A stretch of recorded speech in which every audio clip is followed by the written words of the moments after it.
Behold, a cold open.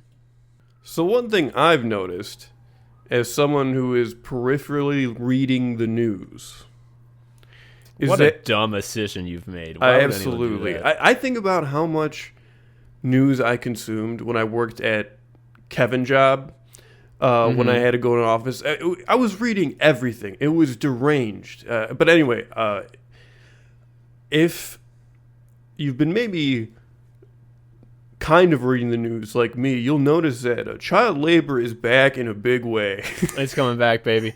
For a long time, people said don't do child labor. Nowadays, though, every day you hear about a teacher reporting like, hello, one of my students has never slept in their life and has the top layer of their skin burned off completely and smells as though they've been doused in bleach. And it's like, well, it's because they've been working at the slaughterhouse.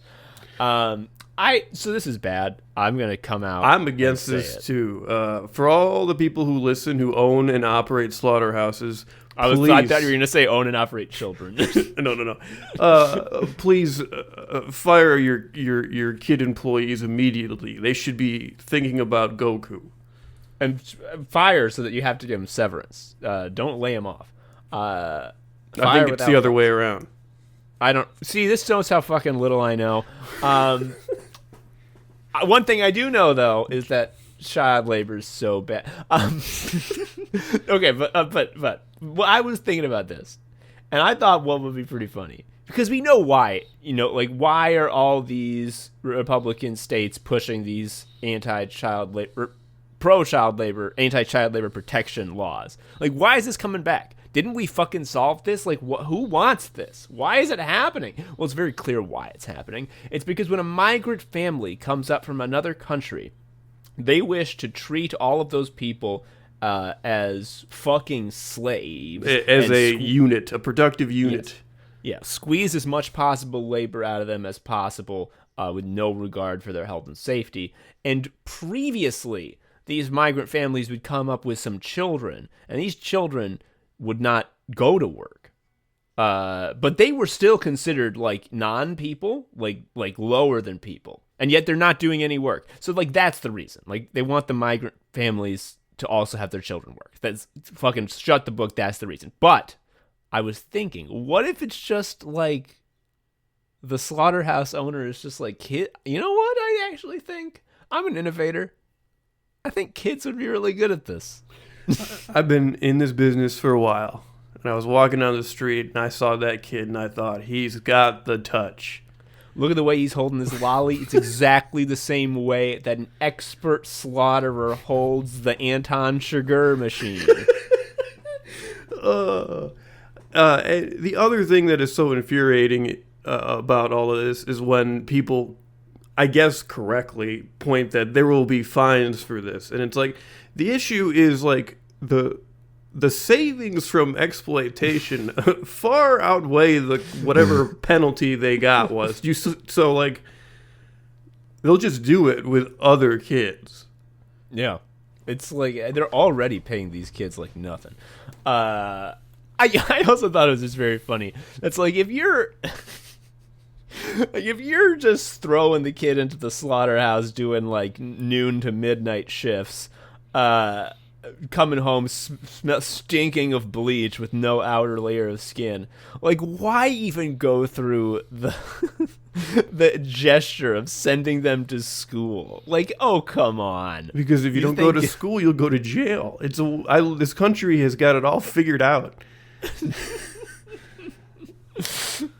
We were talking about this before, and you were just like the idea of like an old seasoned slaughterhouse owner who's seen them all. Like, he's seen the stars come and go, and he just like sees a kid at the mall, and it's like the talent scout who's never found a celeb who like sees a star for the first time and just knows. He sees him playing whack-a-mole, and he's like, holy crap. There is so much force in those blows. The other thing that is really sort of mind-numbing about this is there are always replies in these stories about revealed child labor that are something to the effect of like, oh, when I was 14, I had a job that was kind of, under the table or whatever, and it really was an informative experience. Why would we deny kids that? It's like, who the fuck do you think is going to do this? Like, is it like the 14-year-old version of you, small business owner and or pundit? Do you think that from the suburbs? Do you think that? And also, if those types go do work, it's like an office thing and not killing cows. Yeah, like I had an under-the-table odd job when I was like 16, which is not child, to be clear. But like I like pressure washed stuff and like carried things from one room to the other and like took the garbage out, and that was like 4 hours a day. Like it was not. I didn't have to get any bleach on my skin. I didn't have to know that the light of life, a miracle from God, was snuffed out by my hand. Yeah. I always hated that in school. Yeah. One time I was taking the garbage out, and I opened up the dumpster, and I tossed in the bag. And out from the dumpster came a squirrel who did not want there to be a bag thrown on him. And it shot out with no regard to where it was going, just like, I'm being attacked. And would you believe, Joe, it landed directly on my chest and shot off of me and then hit a tree and climbed up. And I was just like, I just got, like, tackled by a squirrel. You get rabies shots? No, it didn't bite me. Or so you think. Well, it's a really slow-acting case.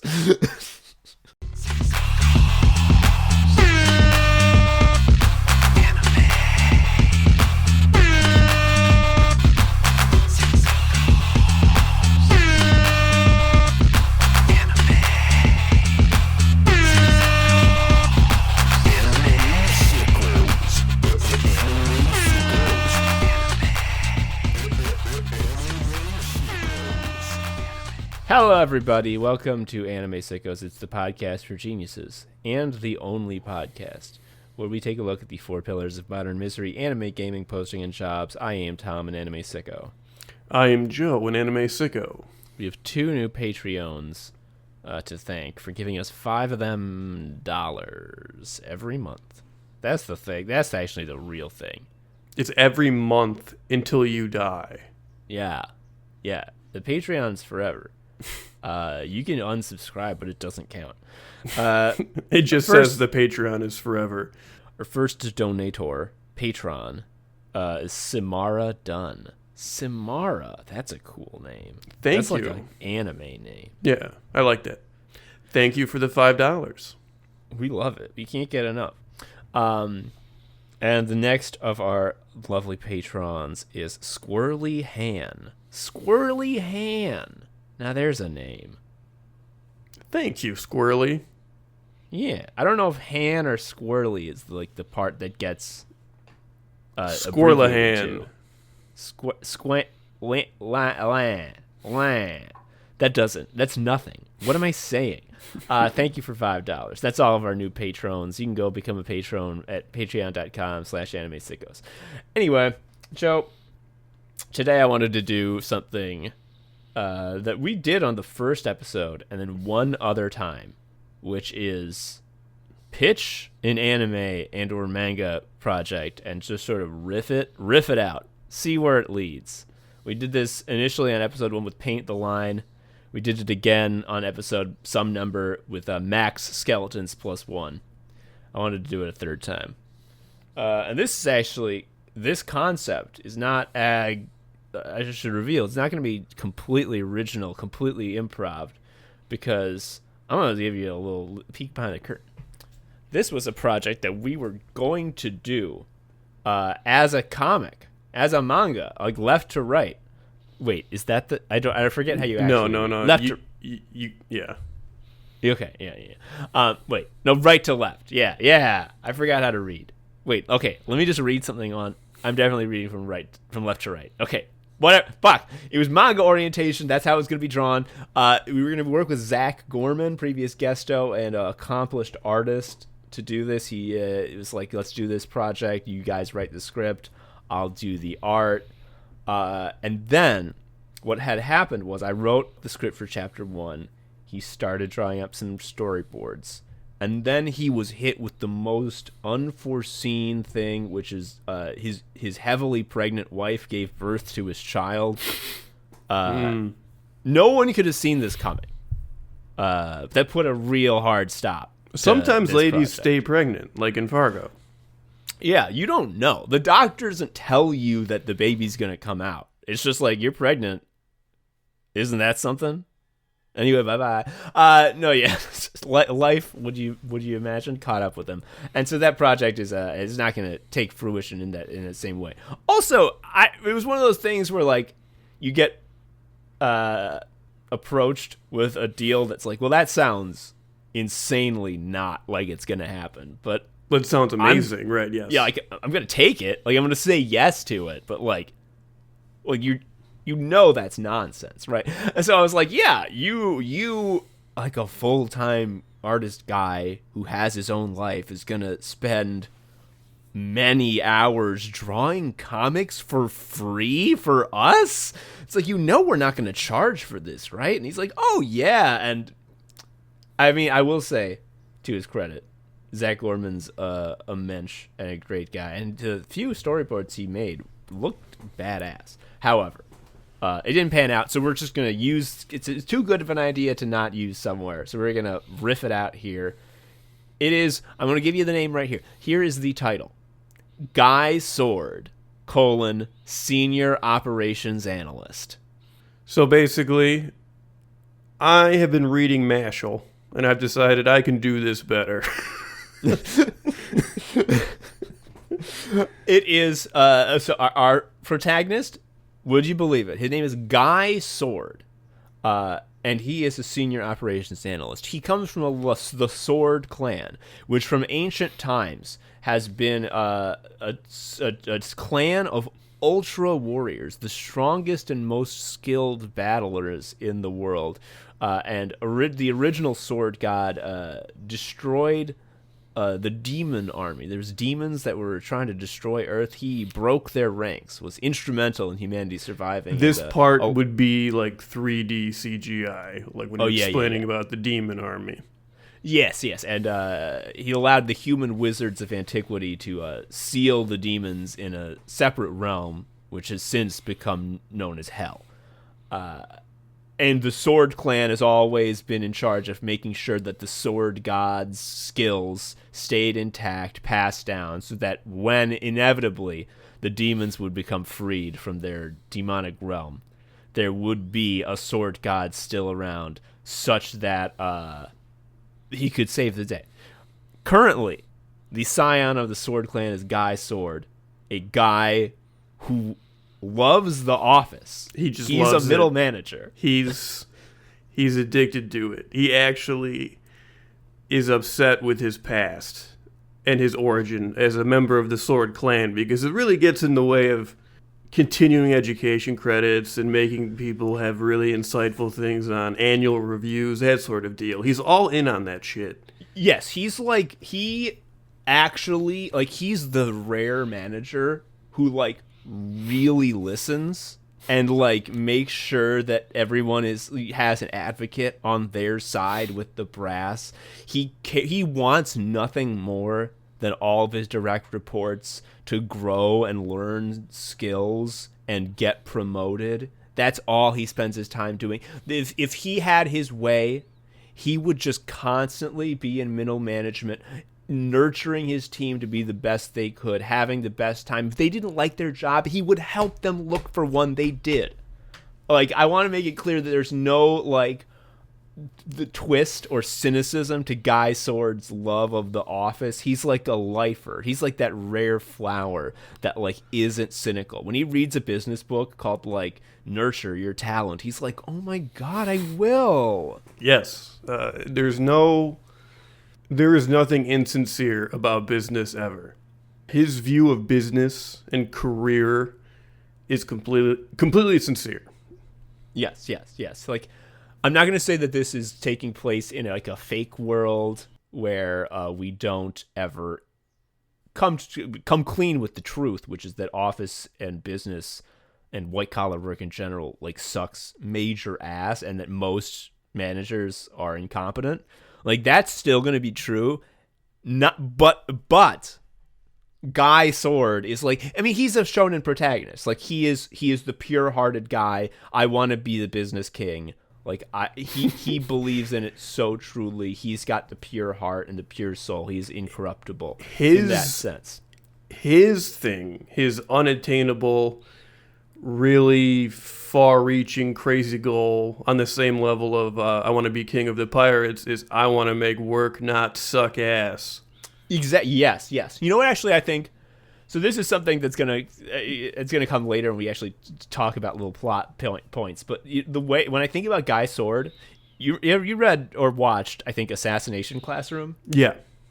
Okay, so for those of you who don't know, it's about there's this fucking weird alien creature who cannot be killed by any means. He's made of goo. He's a squid. He's very fast. And he becomes the teacher of a class of kids in Japan through reasons that I cannot remember what the contrivance was. The government was involved. Yeah, it's legit.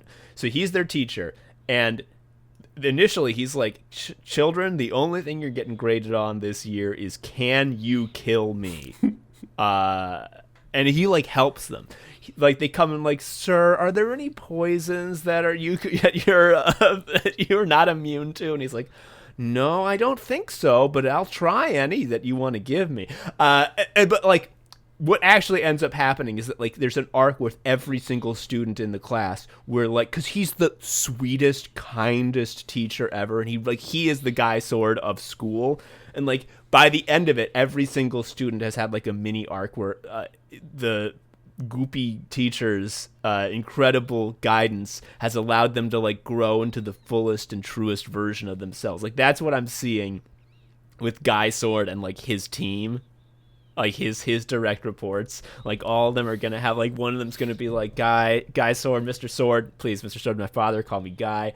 Like I've been having trouble with my grandma's really sick, and like I'm taking care of her after work. I have to drive her to the hospital all the time. It's like I haven't been getting a lot of sleep, and I'm stressed out, so like I can't sleep. I do get bad quality. I really feel like my productivity has been slipping. Like I hope like I don't lose my job. And he's like, oh my God, we would never, like, that would never happen. What can I do to help you with your grandma? And he, like, goes with them, like, after work and helps with the grandma. And then he, like, finds out what the grandma's problem is and helps her. It's, like, that's what I'm envisioning with, like, Guy Sword cares so much. And, like, it's also the perfect manga scenario where, like, issue 1, here's my team. And there's, like 10 people in, like, fucking in white collar outfits, and like we get their names only, and it's like that just means that like 80 chapters from now, when we need like we need someone to focus a new mini arc on,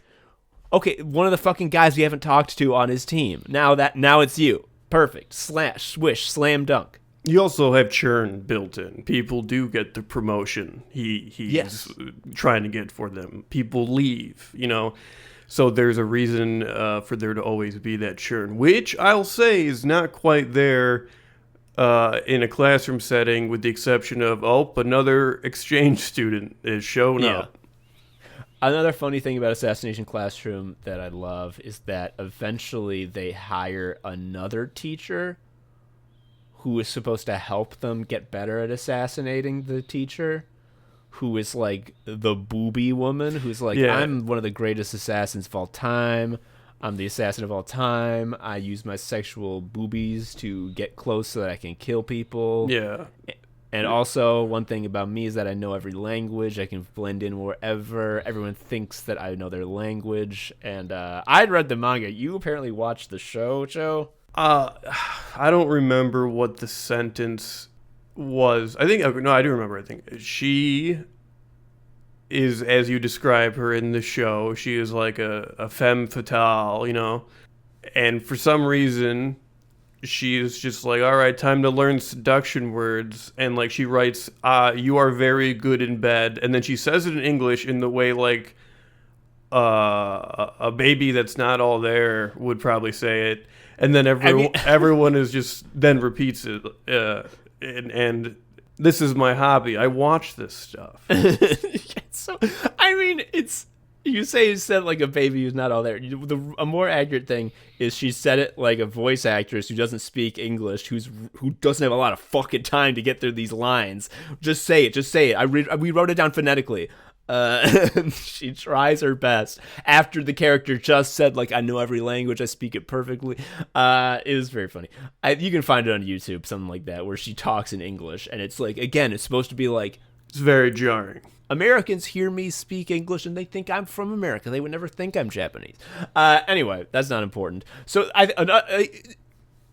Guy Sword, our main character, I want to talk about how he looks. So I'm imagining that when he is in his business outfit, obviously he's going to be wearing some khakis. He's got a button-up shirt. He's got to be tucked in for sure. And I'm thinking he's got glasses. When he is dressed up, I'm thinking that he looks like just a big brick. Like, he looks like he's about 10 feet wide, about 11 feet tall. And definitely I'm thinking his glasses do that cartoon thing where they're all white and then there's 2 black dots. Yes. So he looks like the Descendants guy? Kind of, but if the Descendants guy looked like he weighed something like 500 pounds of pure muscle. Sure. And of course, when he's also got his hair gelled. Pushed back, not slicked back. He's not a piece of shit. It's pushed back. How do you depict that visually?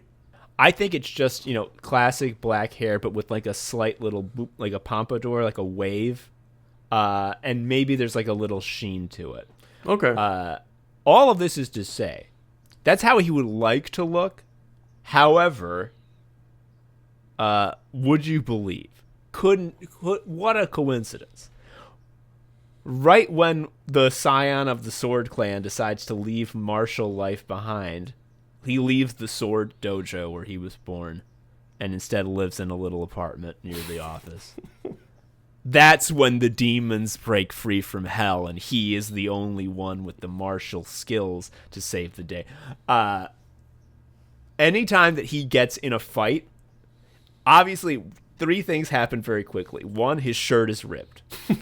I think it's a very important thing that when his shirt is ripped and you see his muscles, not only do you see his bulging anime muscles, but I'm going to say his entire upper body shape changes. Like I said, he's shaped like a brick, which I'm thinking straight lines. Like armpit to ankle is a straight line.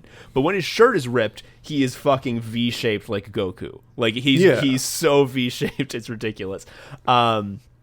2, his glasses are knocked off, revealing that his eyes, unlike anyone else in the series, I'm going to be very clear, this is like a realistic art style for most of the characters. However, when his eyes are revealed, when his glasses are knocked off, he's got Goku eyes, for sure. And also, when he's tousled, the hold on the gel of his hair breaks, and he gets Raditz hair, like big flowing spiky mane. Yeah. And he always gets so embarrassed when this happens. Like, he's like, this is not professional. This is not how I should be presenting myself in the office in front of my direct reports. I'm not modeling good behavior for them. I do not want them to be coming to the office half nude without their protective eyewear. Are we going to talk martial prowess now? Yeah, okay, so this is, I don't know you know this part, because I wrote this into the script. It's like, I think a good character that he needs to have in this is his grandma, who, this can come later, like, this can be a later thing, that, like, there's sexism in the Sword Clan, that, like, only a man can be the real sword, the real scion of the sword technique, which, obviously, it's not true, but the grandma was like 2 generations ago, obviously, and she never had the ability to be the one. And his father was the first Sword Clan member to leave the dojo behind and become an office worker, which was like, he was excommunicated immediately. This, like, we disown him completely. This is an anomaly. And like, they were really hoping Guy Sword wouldn't follow in his father's footsteps, but he did. But the grandma has to be a recurring character who is like the devil on his shoulder, who's always like come back to the dojo, learn about martial arts. When he has to fight a demon and he has to like use a fucking like naginata and like do forms, she's like, yes, give in. The office sucks ass. So his prowess is any weapon. Anything that touches his fingies becomes an assassin's tool, basically. Yeah, we never came up with a time when this like fit into a plot, but like this is just like some raw material to pick at whenever we need it. Which is at one point he definitely has to go with a bunch of his coworkers to a team building exercise at one of those knife throwing bars. And like he's really nervous about going, which is weird because usually he loves team building, and his team's asking him like, "What's wrong?" And he's like, "I don't want to talk about it. And like they all night they're pressuring him to like give the axe throwing a try. He's like, "I don't want to do it." And when they finally get him to do it, like not only is he hitting, he like closes his eyes and does like dink. And he gets a bullseye, and then like his second one hits the axe that was in the bullseye and like punches it through the wall, and it like goes out across the street and like hits into a tree, and there's like a squirrel that drops its acorn because it hit right next to it. And he's like, "This scene is exactly what I thought was gonna fucking happen," like that kind of thing. Like anytime he is near any type of weapon, even something that could be conceived of as like an improvised weapon, like he is the best at it. Like the Sword Clan has been studying the art of death for tens of thousands of years, and like he knows all of it, much to his chagrin.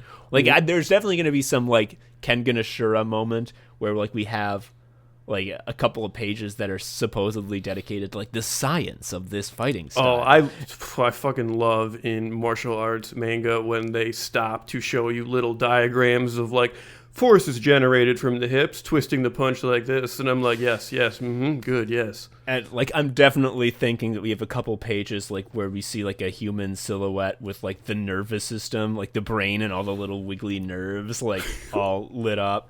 And it's like, and we say some stupid ass fake pseudoscience about like how like the his ancestors did the forms so many times it transcended muscle memory and was imprinted on their very DNA. It's yes, like, oh, yes, shit. That's really good. I think another fun wrinkle is that he doesn't know how to do hand-to-hand unarmed combat at all.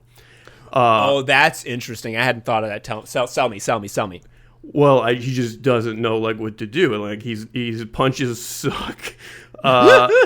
His kicks are bad. He can't really throw that well. And there needs to be like one moment, I think, where it's like, oh man, he's fucked. He doesn't have a weapon, and he's getting his ass kicked. And then he suddenly turns the table, and it's like, oh, he had a toothpick in his pocket. He's fine now.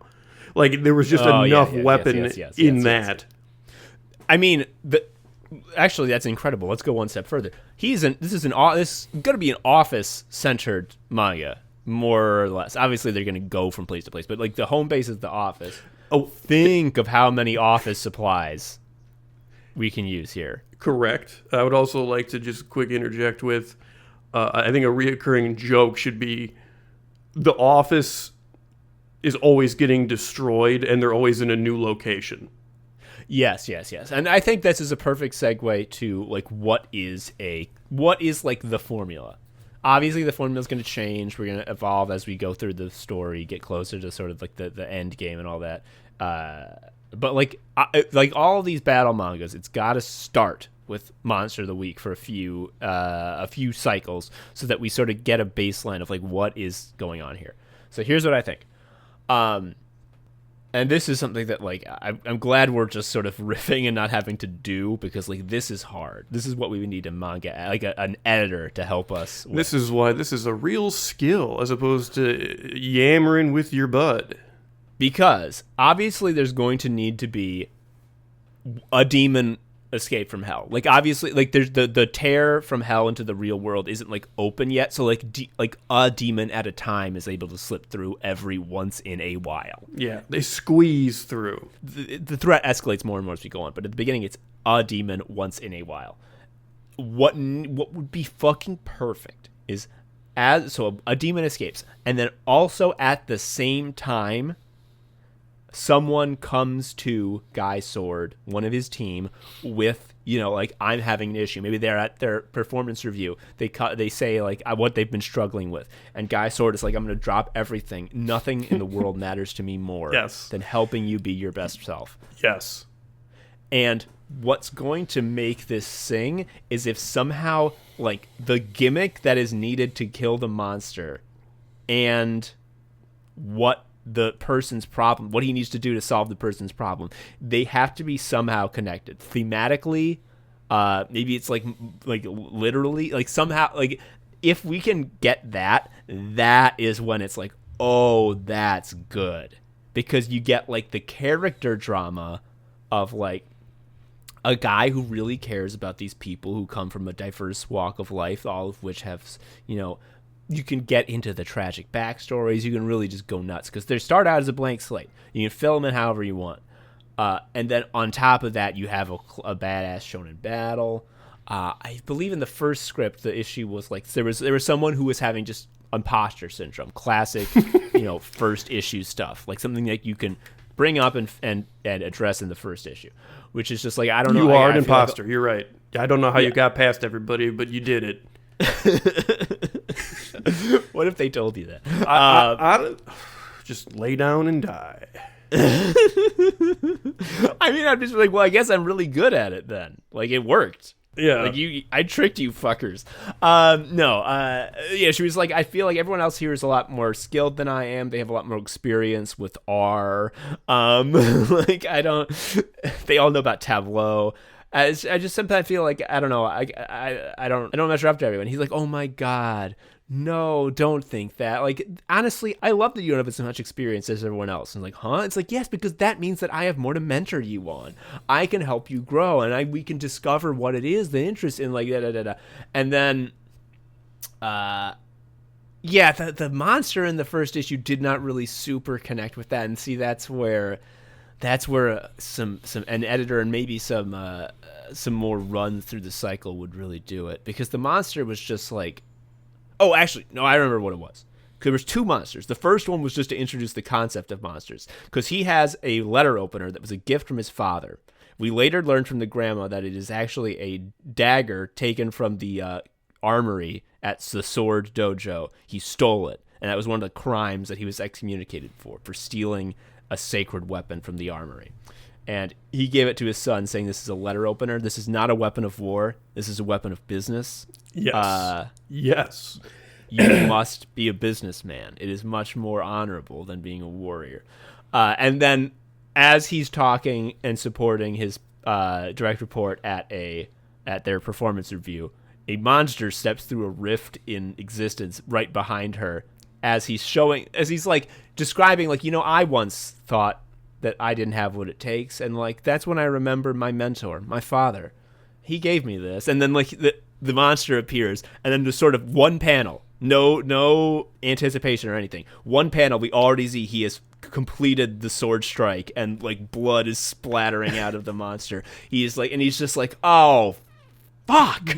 He's like, I did it. And then of course his direct report is just like looking at this like head cut off monster on the floor for a couple of panels, and he goes, ah! And then he gets called in by his boss being like, Guy Sword, damn it, you're a good manager, but you're a loose cannon. You can't be murdering demons on company property. And he's like, I'd love not to be, sir. I didn't want to do it. I was also imagining a sort of like big showdown occurs, because one of the demons that comes through the portal gets a job at the office. So now he is conflicted, because this is classic. The guy from Evangelion, I forget the name, the little boy who falls in love with Shinji and vice versa, who is one of the angels. Like, all the angels have been like big fucking gross monsters up to this point, and then it's like, oh no, the next angel is like my beloved boy, and I have to kill him. Wah, wah, wah. I think it's a very similar thing, where like, actually it'd be very funny if like in the middle of like their arc, he's like, this has been great. I really feel like I've been making a difference in your life and helping you grow as a professional. And also, usually by this point, a monster showed up.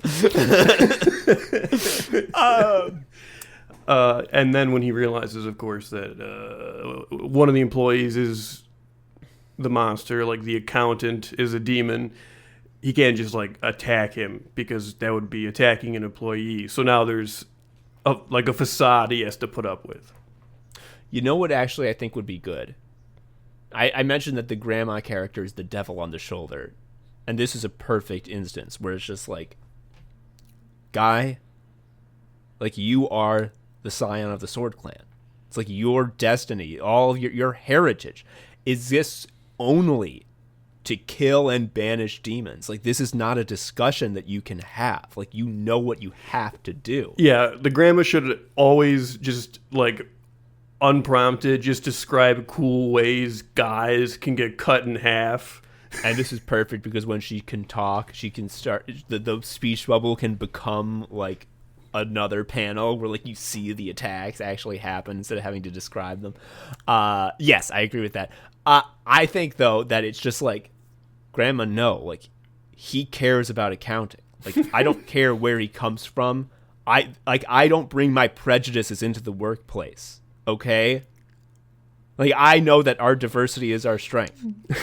It's like, I run an inclusive office, and like, I will not fire, discriminate against, or murder my employees just because of who they were born as.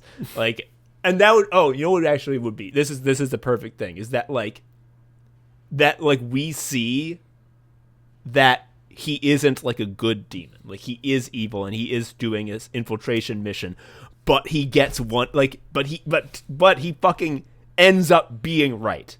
Guy Sword ends up being right. Yeah. And like, that's another thing, like the grandma has evidence and like confronts him with it. It's like, do what you have to do, and you know that this is like, I've given you the evidence. And he's just like, I don't believe it. And the grandma's like, you think I forged it? And he's like, no, I think the evidence is real, but I don't believe that's you now. And like, he breaks down. It's like, thank you for believing in me. No one in Demon World believed in me. That's because the other thing, the demons are mean. They're mean to each other. And we don't have a hype man. We established that we have a grandmother character who is like the devil in the air. Every anime needs a hype man. You need a Krillin. What's the best hype man in JoJo? That's got to be Speedwagon. Yeah. And then we can just have that role be perfectly filled by the converted demon. That's pretty good. One thing I was thinking is that obviously, since Guy Sword is middle management, and he wants to stay middle management, like, he doesn't want to go up any further because he wants to be the person who is mentoring the entry levels. You know, the people who are just starting their career. He wants to see them succeed, and he knows how overlooked they can be. So he needs upper management. So he needs someone he responds to, and like, this isn't a cop show, but it's like the chief, you know, mm-hmm. Like the chief, and it's the classic like, damn it, Sword. If it weren't for your incredible results, I'd fire you right now for this. And that's kind of a hype man in the like. And this is actually a perfect time for me to drop what I think the end game would be, which is, throughout all of this, you know, as I said, like, we're not going to portray this as an idyllic world where work is good. Like, the company at large, like, does a lot of bad things. Occasionally, like, that will be the cause of the conflict. Like, we got, you know, word from corporate, we have to do this now, and everyone hates it. Like, the company's not good, and like, that's got to be something that's just sort of chugging along in the background. And then I think the reveal, like, one of the end game reveals is that like the C-suite of this and every company for millennia now has all been demons, and like, it didn't just happen that the demon world started opening up. It already happened. Like, the demons are, like, the plan is in place, and it is capitalism. Yes, and that is the reveal of the Dark Continent moment. That's what that is. It's like, yes, this is the scope. We are zooming out and learning it's much larger and scarier. Yeah, we thought that the threat would be that every week a big goopy guy with a superpower who, like, oh, how are we gonna defeat this guy? We need to find out the weakness. We thought that was gonna be the threat. No, like, the threat has been all along that, like, fucking Jeff Bezos is a demon man who is intentionally destroying humanity and that's another thing. That's why that's the one thing that would induce Guy Sword to actually want to fight, is like, you are perverting and undermining business. the Yeah, thing I yeah. love. And that's also, so the absent father, my father inspired me. And the grandma's like, I hate your father. He was he was a traitor.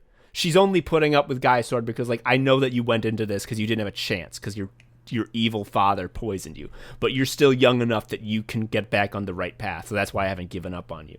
And so this could be, like, father vindicated. Like, I knew all along, mother. Like, I never turned my back on our duty. But I just was the one who finally saw what it meant to do it, And then it's like, oh, Dad, weep, weep. I knew I was right to believe in you. To do it real, I had to become an office guy. Yeah, yeah. And also, like, it's like, what is the point of the sword god? To protect humanity, to keep humanity safe, to make sure humanity stays on a path towards happiness and growth. And a lovely life. Is that not what a middle manager does? And Guy's like, yeah! Yeah. This is good. Yeah, like, and he will get involved in people's lives beyond the scope of work. Like, I'm thinking, like, one of his employees is just coming in tired or, like, bored all the time. So he's like, oh, I gotta make their commute better. Yes. Oh, fuck. Obviously there could be a lot involved. I mean, like, he could get them hooked on gacha games. He could, like... He would never do that. Oh, yeah, that's true. I veto that. Okay. He gets them hooked on auto battlers, on, like, Vampire Survivors likes. That's ethical. Yeah. He uses his Netflix queue to, like, put together a personalized list of movies he should watch while on the train. Oh, yeah. You know what I think one could be is that, like, one guy starts coming in and it's, like, really quiet, and, like, when he does talk, he's, like, rude and, like, and mean, and, like, especially to the women, and, like, he finds out, like, he, like, talks to him and he finds out that he's watching, like, Ben Shapiro on YouTube. He's watching Mr. Kill on... Yeah, he's listening. He's like, I wanted to be a better businessman, so I started listening to Jocko and Tim Ferriss. And he's like, oh, that's not what business is about. And he has to, like, go and, like, help him watch good YouTube videos. And it's like, see, this is just a cat, man. Like, you can just watch videos of cats instead of that shit you're looking at. Doesn't that make you happier? Don't you want to show this to your coworkers? Don't you know how happy it'll make them? Doesn't it make you happy to imagine them being happy? And then he can learn empathy. And he can, like...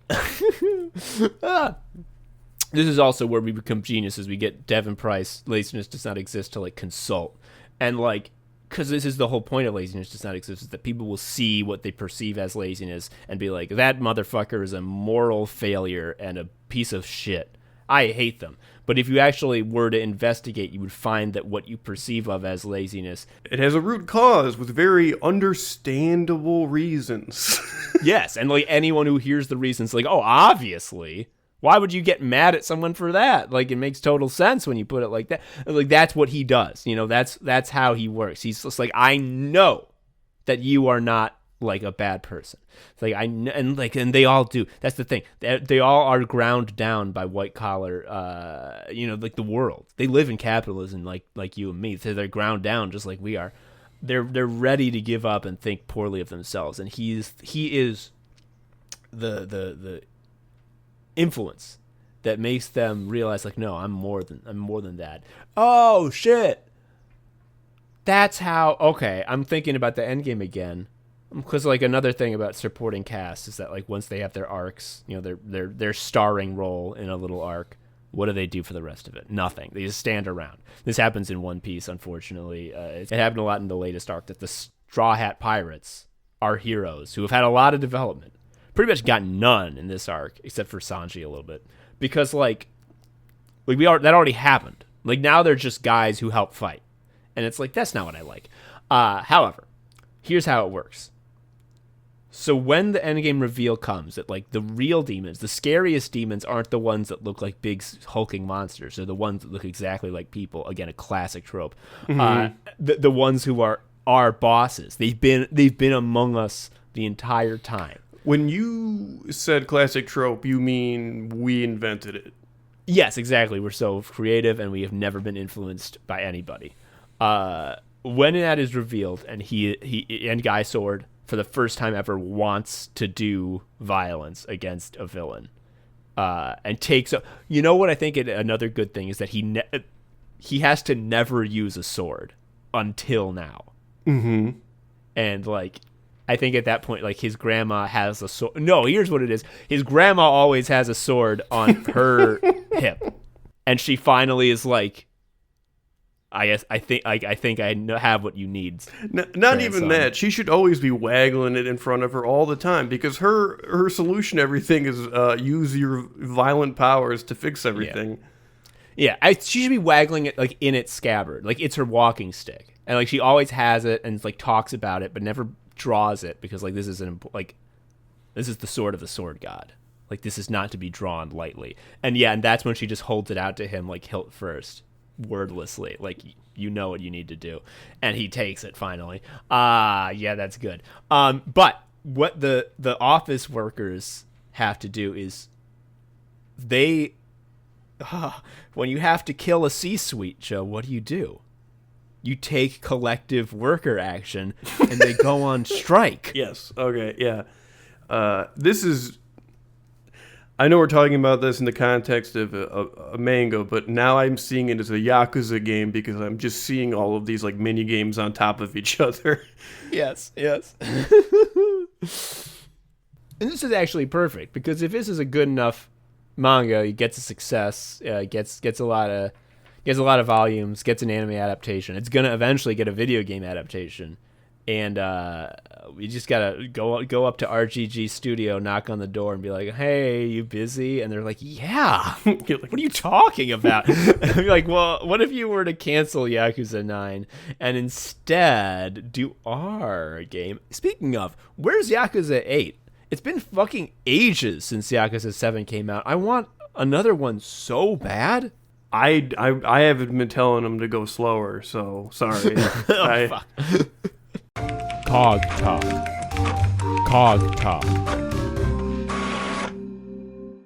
How apropos that after we talk about Guy Sword, Senior Operations Analyst, our incredible manga that is real, we finally have another Cog Talk. You may have remembered from the breaks we've had to take that Joe's job has gone kilo mode. Joe, you speak on it. Kilo mode, yeah, that's one way to put it. So I am remote full time, which at the time of getting the job was good, and then the devil got there and made it bad. The issue is I've been working like 6:30 a.m. to 4 pretty regularly. It's extremely tiring and sucks. Especially, imagine how tiring it is to be doing that, and then also having a little imp in your ear being like, "Have you thought up any ideas? When can you record?" And this is, like, I honestly don't want to go back to an office ever. And I can't go back to an office in this case because they're not in the state I'm in. But this has got me thinking, not like, I don't want to like return to an office, but I think I should, as part of my job, be required to ride the train a little bit. And then sit back down. I do mean that, because the Chicago winter plus those hours. I realize it's fucking May. It's not the Chicago winter, but the Chicago winter plus those hours plus staying in one location mostly has made me feel like truly atomized. When people talk about atomization, where you feel like you are not connected to anything, it's how it happens. It's exactly how it happens. So one thing that I often forget about, because it doesn't happen to me, and I don't think about people other than me, because I'm a person and I think about myself first. So I have a similar situation where not the fucking hours for sure, but I have a similar situation where I have a remote job because the office is in fucking California, so I can't go there, where I don't go on the train. I used to go on the train every day, now I do not. However, In my case, my wife also has a similar scenario. So anytime I'm bored, I'm just like, knock, knock. Hey, honey, what are you doing? Want to watch The Sopranos? And so we do that. You do not. You have a wife that has a job that's not fake. Yeah, so I'm alone, which is, whatever. It's just me in my head, which that's a mixed bag. Your head, that's your great ally, right? It's never done anything bad at all to you. times. I will say, so I've been reflecting a little because, like, about this time last year, I was coming out of recovery, and I have, like, basically two takeaways when I think about this. So it's like, if someone asked me, like, what did you get out of the IOP program and recovery, a year later?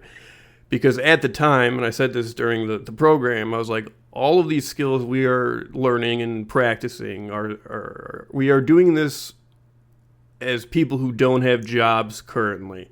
It's much easier to do all of these little self-care tasks and these smart things to do when you don't have a fucking job. Because like once you have a job, like basically a huge portion of your day just gets deleted.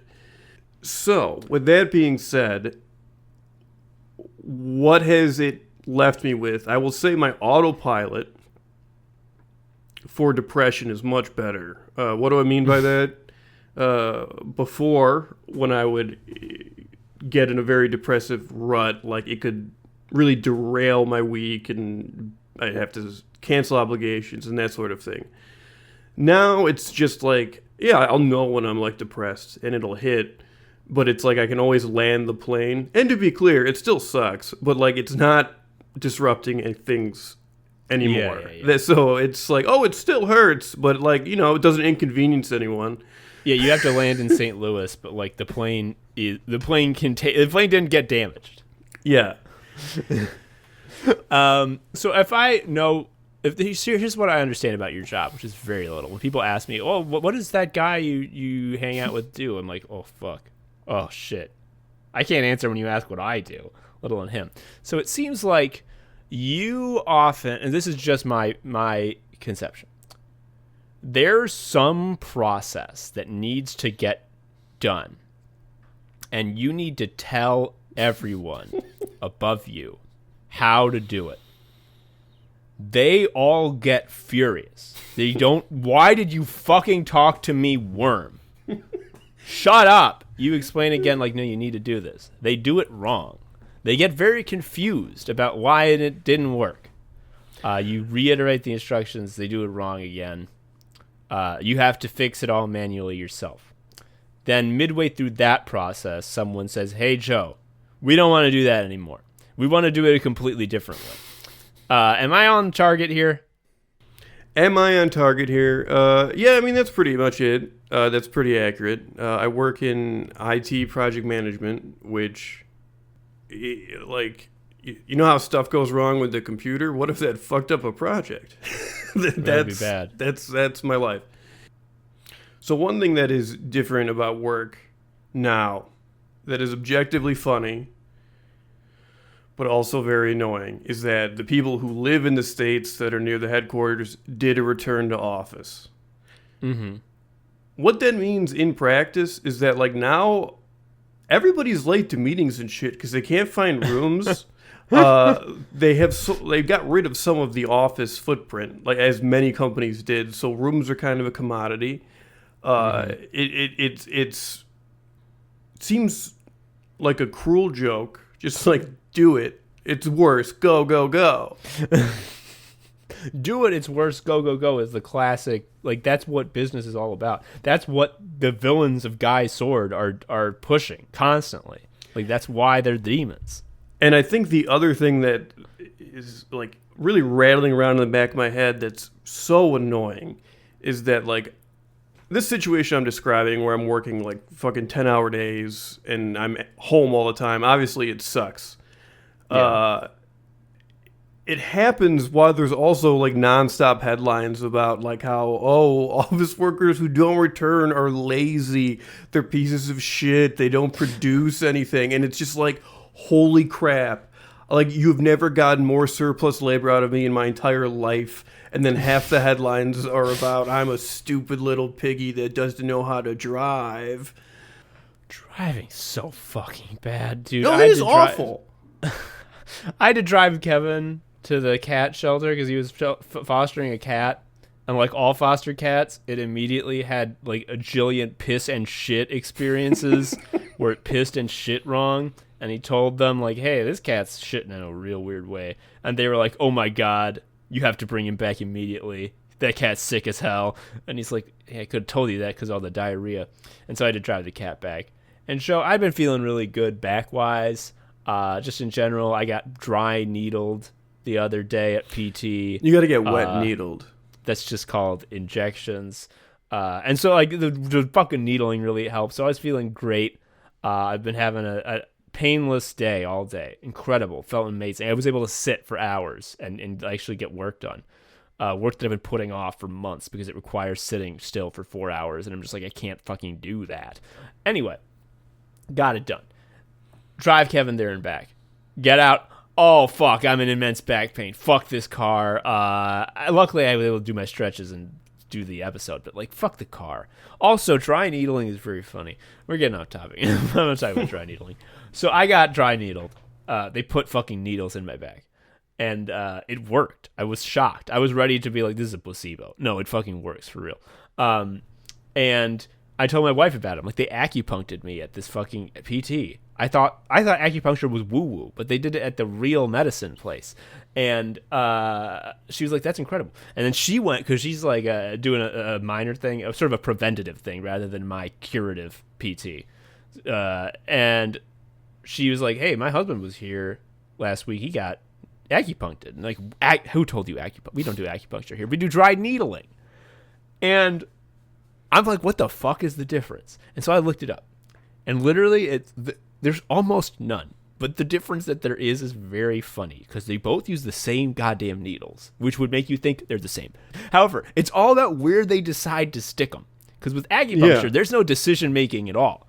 They put it on the magical ley lines that your chi flows in. Yeah, it's so Nen. Like, Nen is real, and that's what acupuncture helps with. But you can also just find a sore spot and like really get in there. Yeah. And it's just like, oh, you say you have back pain? Can you point to it? Okay, I'm going to put a needle right there. And it's just like, oh, a word? That's it? And it works.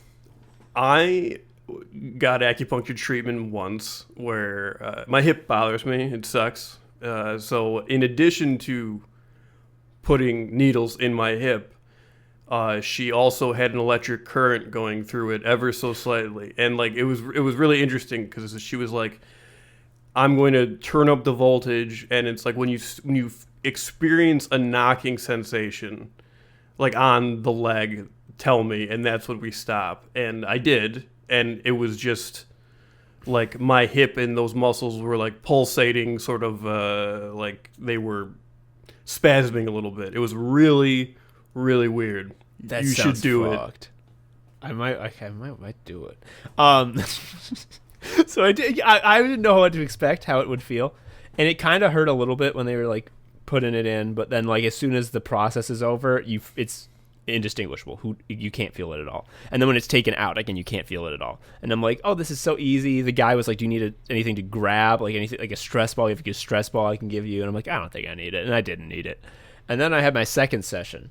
And he was like, you need anything to squeeze? And I'm like, unless you think it's going to be significantly different from last time, no, I don't need to squeeze anything. And he put the first needle in. He did not mention that he was taking Hitler pain classes. Yeah, he went to Hitler's Hell torture school, and he put the needle in, and then he sort of like pushed down on it, like jabbing on it like a couple of times, down further and further, and I'm like, oh my god. And then he started wiggling it around like a video game joystick controlling Pac-Man, and I was like, it is different. And he's like, oh, wait a minute, last time did I just leave him in? And I'm like, yeah. And he's like, oh yeah, that's another method you can do, they're both effective, I'll do that from now on. And he put the rest in, and he just left them in for a minute and then took them out. And I'm like, I'm sorry, leaving them in and doing Hitler's Hell torture mode are both effective. And you thought to default to the torture mode? Oh, did that hurt? You were surprised by that. Was the yelling indicating that you aren't having a good time? I have not had an experience at acupuncture, anything like that, where I was like that uncomfortable. Well, it's because I don't think that they jam and wham the needles in acupuncture.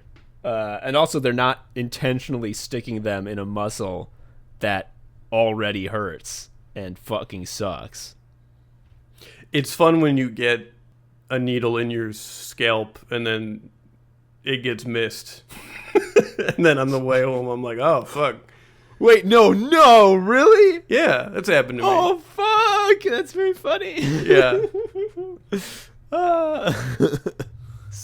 There's not a lot of give in the scalp. The bone's like right there. It's more like they're just trying to insert the needle into the skin along the scalp, just ever so slightly. And the needle lays flat like against your head, which is why it's easy to miss. Oh, okay. Joe, straight up, I thought you had like an antenna. I was thinking antenna for sure. I think we're long past any sort of thesis statement here, and we're just shooting the shit. So I think it might be time to wrap up the episode. Anything else to say about getting stuck with needles? If you haven't done it yet and you suffer from stiffness, like fucking try it once. I cannot say that, like, it does work. I'm not gonna like say it's magical and it's gonna fix everything, but like if it's an avenue you have not explored and you have physical discomfort, just try it. Yeah, like I'm not saying that I'm pain free. However, I was at a point where going to physical therapy every week, I was getting very frustrated, and I was like preparing a script for like, I am not happy with the progress that is being made. I feel like we're not getting anywhere, et cetera, et cetera. We need to go, like, I need to look at other, like, what are some other solutions? Can you give me a fucking steroid or something? Because, like, this is just not, I can't live my life like this where I'm not getting any better any week. And then I got needled, and I'm like, oh, shit, there's the progress. There it is. Okay. More of that, please. Yeah. Yeah. Anything you have to say about jobs? My job's easy as hell. My job, when I got it, was fine. Now the issue is that more and more departments are being rolled into us, so like what is my responsibility keeps expanding with that. So obviously, that's not amazing. Oh shit, that's another thing that we can do with Guy Sword with the company being evil. Is like we revisit characters, like side characters who've already had their spotlight, who've already had their problem solved, and like they have a solution that like works for them, that Guy Sword helped them come up with, and then like actually we eliminated another department and you have to do all their work, and also no raise. And it's just like, I can't do that. Like that's beyond, like I'm already at a place where I'm, using my full capacity for the good of the company and myself. And it's like, what would be another wonderful character opportunity is when he has to do annual reviews, but they got the fucking stupid directive like from up top that like no one exceeds expectations. Everyone gets just 3, one of those. Yeah, it's like only put 3 if you legitimately think they're one of the top 3% of the company. He's like, I do think all of my people are the top 3% of the company. And then they like come down on him and he gets in trouble. And like there's like a firing scare. That's another. There's got to be like Guy Sword gets fired scares, and like his team comes to his aid. He also has to like. I'm thinking there's a bake sale episode. I don't know where that connects. I'm just like, Guy Sword wouldn't want to go to the beach because he would not want to have his physique on display because he is ashamed of it. So I'm thinking bake sale is like, and also because it's like this, we can't have a cultural festival because it's not in Japan, but like that's a classic arc where everyone has a little stand where they're making something that reflects what kind of character they are. Dude, if there's a cultural festival of fucking Chicagoland, that'd be so funny. Isn't that just a taste of Chicago? I don't know. If the Taste of Chicago didn't suck ass, that would be that. I haven't been in many years. I went a bunch of times when I was like a young child and early teen. And even by the time you're an early teen, you're just like, oh, wait a minute. This isn't very good, is it? Like, there's a reason most restaurants are in buildings. They do a better job of cooking the food there. There's also a reason restaurants take money and not carnival tickets. I think that's also a key aspect of it. As a kid, you were like, all right, I gave $20 to get these tickets. One jalapeno popper is how many? I'm getting fucked. Yeah. Once you know basic math, the Taste of Chicago becomes your enemy. Anyway, that's all the time we have for Anime Sickos. Thank you for listening. If you out there are an artist and you want to take the guy's sword concept, you can. Like, I'm allowing you to do that. You can take it all for yourself. You can ask to collaborate with us. It's out there. It's for free. You can do whatever you want with it. Please make Guy Sword fan art was the subtext there. I would love to see it so much. Anyway, I've been Tom, Anime Sicko. I've been Joe, an Anime Sicko. We'll see you next time. Bye-bye. Bye. Thank you for listening to Anime Sickos. I've been Tom, a sicko. You can follow me on Twitter at TomHarrison19. Joe is also a sicko. You can follow him on Twitter at ShariaUncle. You can follow Anime Sickos on Twitter at Anime Sickos or email us at animesickos@gmail.com. Please leave us a review or something. I don't know. Tell a friend. Anyway, until next time, bye.